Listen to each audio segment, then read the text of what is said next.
अॼु असां हिन लेक्चर खे ज़रूरी सम्झोसीं उन्हनि शागिर्दनि जे लाइ जेके वेरी रिसेंटली सिंध जा उहे शागिर्द या उहे कैंडिडेट्स जेके एस्पायरेंट आहिनि अपकमिंग जेके असांजी जॉब्स जी टेस्ट कंडक्ट थियण वारी आहे कुझु टाइम खां पोइ जूनियर एलिमेंट्री स्कूल टीचर हज़ारनि में जायूं अनाउंस थियण वारियूं आहिनि। काफ़ी रूमर्स हली रहिया आहिनि, काफ़ी स्टूडेंट्स प्रिपरेशन करे रहिया आहिनि, इन हवाले खां काफ़ी अकेडमीज़ गरम आहिनि प्रिपरेशन जे लाइ, काफ़ी एस्पायरेंट्स इन में आहिनि त कॾहिं अनाउंसमेंट थी असां अप्लाई कयूं इन एग्ज़ाम में वियूं। मां पाण 2000 जेको आहे 19 में हिन GST जे एग्ज़ाम में वेठो हुयुसि। अलहमदिल्ला मां जेको आहे सो फस्ट अटैम्प में जेको पहिरीं प्रायोरिटी 60+ वारीअ में पास कयो ऐं हींअर मां गवर्नमेंट बॉयज़ हाई स्कूल मदे जी में सर्विसिस अंजाम ॾेई रहियो आहियां। मुंहिंजो पंहिंजो एक्सपीरियंस उन सां गॾोगॾु कुझु हैंड्स से ऐं कहिड़े तरीक़े सां प्रिपरेशन कयूं उन जे बारे में असां हिन वीडियो में थोरो डिस्कस कंदासीं। जेका सर्वे हुई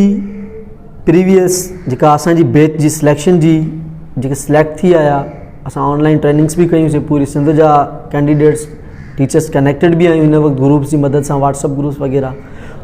80+ जेके माण्हू जेके कैंडिडेट्स क्वालिफाई थी विया जिन पास कई आहे उहे मोस्टली उहे हुआ जेके किथे न किथे प्राइवेट इदारनि में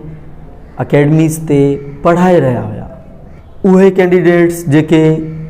एजुकेशन जी फील्ड सां टच हुआ। और JEST जे लाइ सिलेबस कहिड़ो हुयो उहो बिल्कुलु असांजे वक़्त ते ट्रांसपेरेंट हुयो,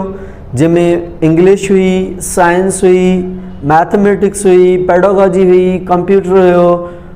पाकिस्तान अफेयर्स ऐं कुझु इस्लामियात जा सवाल हुया। असां उनखे कहिड़े तरीक़े सां क्रैक कयोसीं, कीअं उनजी प्रिपरेशन कईसीं, उन जे बारे में तव्हांखे इहो ॿुधाईंदो हलां त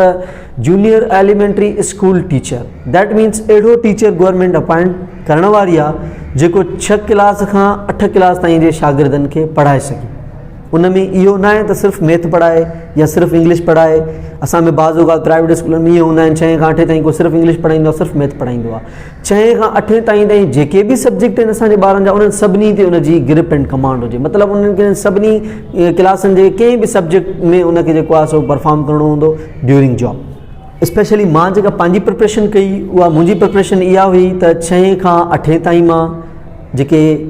असांजा सिंध टेक्स्ट बुक बोर्ड जा किताब आहिनि इंग्लिश मीडियम में, सिंधीअ में न, छो त असांखे एग्ज़ाम इंग्लिश में आयो। इंग्लिश मीडियम मां 6 खां 8 ताईं एवरीडे साइंस जा किताब स्टडी कया, उन्हनि में MCQs उन्हनि मां चूंडिया, उन्हनि जा कॉन्सेप्ट्स क्लियर कया। उन खां पोइ 6 खां 8 ताईं मैथमेटिक्स जेका असांजी अचे थी उन जूं प्रॉब्लम्स, वर्ड प्रॉब्लम्स ऐं उन जूं डिफरेंट टॉपिक्स खे मां गेन कयो। उन खां अलावा 6 खां 8 ताईं पाकिस्तान स्टडीज़ वेबसाइट हुई पाक MCQs, उतां मां जेको आहे सो पंहिंजो कंप्यूटर जे हवाले खां कुझु स्टडी कई। उन खां अलावा हिकिड़ो मां वटि बुक हुयो B.Ed जो, जेका मां पाण B.Ed प्रोफेशनल डिग्री कई हुई, पंजाब सीरीज़ जो, छो त पेडागॉजी ॿारनि खे पढ़ाइण जो इल्म जा 20 सवाल असांजे एग्ज़ाम में आया हुया ऐं तमामु वॾो टारगेट हो। जेकॾहिं कोई पेडागॉजी में सुठियूं मार्कूं पोइ खणे त माना आराम सां कवर करे पियो वञे, छो त नई शइ जेका असां सभिनी हिते माहौल में जेके टीचर्स हुआ असांजे लाइ जेका हुई उहा पेडागॉजी हुई। असांजे स्कूलनि में पेडागॉजी सब्जेक्ट पढ़ायो न आहे, बल्कि पंहिंजी ट्रेनिंग्स में ऑफिशियल B.Ed जी ट्रेनिंग्स में त स्टडी कई आहे, पर घणी ग्रिप असांखे जेका हुई इंग्लिश, मैथ, साइंस ऐं ॿियनि सब्जेक्ट्स ते हुई, पेडागॉजी ते न हुई। ऐं पेडागॉजीअ जा 20 सवाल हुया, काफ़ी माण्हू इन शइ में रहिजी विया। पोइ मां हुन पंजाब जो जेको B.Ed जो बुक हुयो स्पेशली मां उन में पेडागॉजी खे स्टडी कयो ऐं जेका मां टाइम रोटेशन ठाही स्टडीज़ जी उहा जस्ट मुंहिंजी 1 महीनो या 15-18 ॾींहं हुई। पर हक़ीक़त इहा हुई त जॾहिं मां प्राइवेट स्कूल्स में पढ़ाईंदो हुउसि त उन वक़्तु बि मुंहिंजी इहा ई सोच हूंदी त मां सचे दिलि सां ॿारनि खे पढ़ाईंदो हुउसि ऐं टॉपिक्स खे कोशिशि कंदो हुउसि त कवर कंदो हलां, त जीअं जॾहिं बि टीचिंग में जॉब्स अचनि जूनियर एलिमेंट्री स्कूल टीचर जे हवाले खां या ॿियूं बि टीचिंग में, त मां आराम सां उन्हनि खे क्वालिफाई करे सघां। जेको लास्ट असांजो JEST जो जेको पेपर हुयो उहो कंडक्ट जेको पेपर कंहिं प्रिपेयर कयो, उहो पेपर कंहिं कढियो, उन शख़्सियत जे बारे में तव्हांखे या उन जो जेको हवालो आहे या उन सां थियल मुंहिंजी जेका गुफ़्तगू हुई उन जे बारे में तव्हांखे हवालो ॾींदो हलां त जेको जूनियर एलिमेंट्री स्कूल टीचर जेको लास्ट एग्ज़ाम थी चुको हुयो उन जो पेपर जेको कंडक्ट कयो, पेपर जेको कढियो हुयो उहो साईं गुलाम हुसैन मंगणार हुयो, जेका काफ़ी नोनेबल पर्सनैलिटी IBS अखर में इंग्लिश लिटरेचर डिपार्टमेंट संभालींदो आहे साईं। असां CS प्रिपेयर क्लास जे दौरान साईं असांखे हिकिड़ो मतिलबु ॿुधाए पियो सरदार अली शाह एजुकेशन मिनिस्टर आयो ऐं रिक्वेस्ट कई त साईं पेपर कढो, ऐं मां पेपर कढियो ऐं पेपर में जेको आहे 6000 जायूं ख़ाली 2000 छोकिरा पास न थी सघिया। त माना असांजे छोकिरनि में इंट्रस्ट तमामु घटि ई ऐं मतिलबु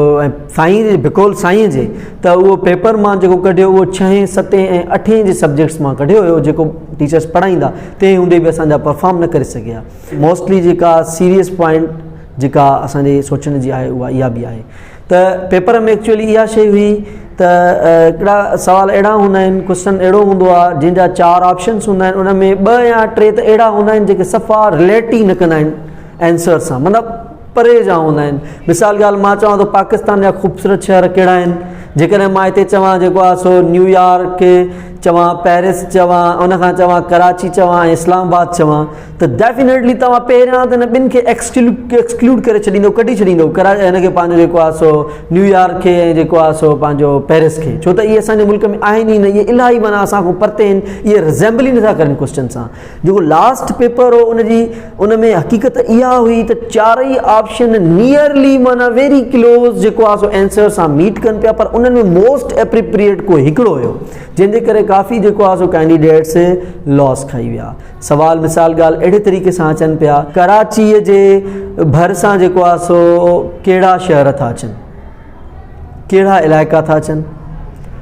हैदराबाद थो अचे या तव्हांजो मीरपुर ख़ासि थो अचे या बदीन थो अचे